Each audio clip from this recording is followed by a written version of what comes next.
family. It's the God MJ. I am back on my vlog thing. I was inspired to say a few words today by the topic of Raven Symone in the news. I'm assuming that everyone is aware. Raven had an interview with Oprah Winfrey and made some statements basically saying that she did not want to be labeled as gay or as African American or anything but an American and a human being who loves human beings.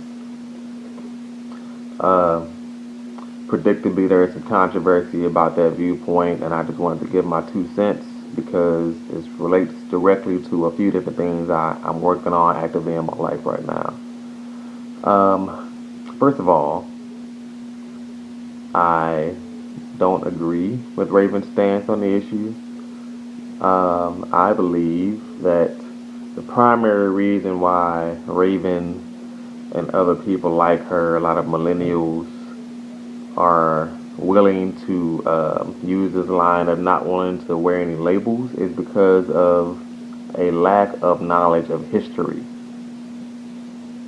It becomes easy to deny what makes you who you are when you don't have knowledge of the history of what makes you who you are.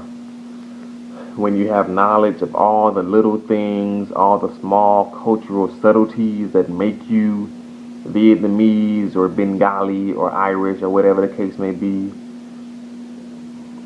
it is difficult to throw that away and say it doesn't matter. When you are really proud of the lineage that you come from, then you want to accentuate that and at least acknowledge that it exists. But when you don't have the knowledge, it becomes easy to just say, lump me in with everybody else on the planet. It doesn't matter. But it does matter. I am writing a book. The title is To Be Determined. But it is based on a verse in the Quran that I wanted to quote for you all. Excuse me while I look over to read this. I'm going to read a couple of different translations from Arabic to English. The first one says, chapter 49, verse 13 of the Quran. It says, O mankind, we created you from a single pair of a male and a female, and made you into nations and tribes that you may know each other, not that you may despise each other. Verily, the most honored of you in the sight of Allah is the most righteous of you, and Allah has full knowledge and is well acquainted with all things. Another translation says, O mankind, lo, we have created you male and female, and have made you nations and tribes, that you may know one another. Lo, the noblest of you, in the sight of Allah, is the best in conduct. Allah is knower, aware. That is the gist of what I'm getting at in my comments about Raven, that it is not a bad thing, a negative thing, a divisive thing that we acknowledge our differences, the things that make us culturally unique. It is a wonderful thing because there are different ways of being human that all have equal validity.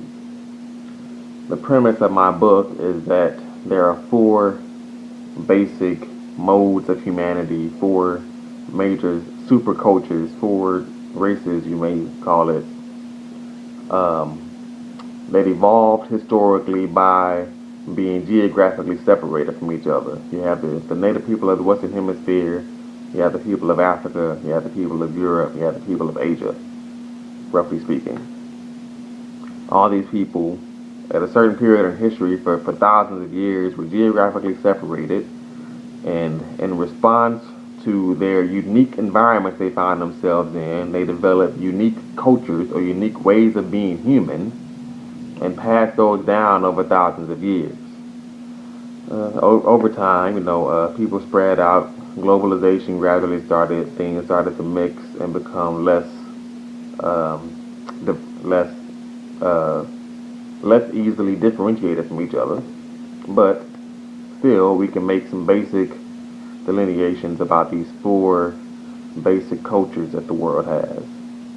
And the world would not be what it is today without the contributions of all four of those. We couldn't be who we are without the unique contributions that the Asians have given to the world, or the unique contributions that the Native Americans and the Africans and the Europeans have given to the world. We wouldn't have modern life without the drive for technology and the drive for change that only the Europeans have been able to give to the world. That is a very unique contribution that we should honor and respect, not something to be downplayed or degraded. Diversity is a wonderful thing. Variety is the spice of life. And labeling variety is the only way to have meaningful discussion about the differences that exist between things. So I think it would behoove all of us to accept our differences, love what makes us unique, and be able to discuss these things openly and honestly and lovingly without despising each other, as this translation of the Quran says. That's all I really wanted to say. Thank you all for listening. God bless. Good night. Peace.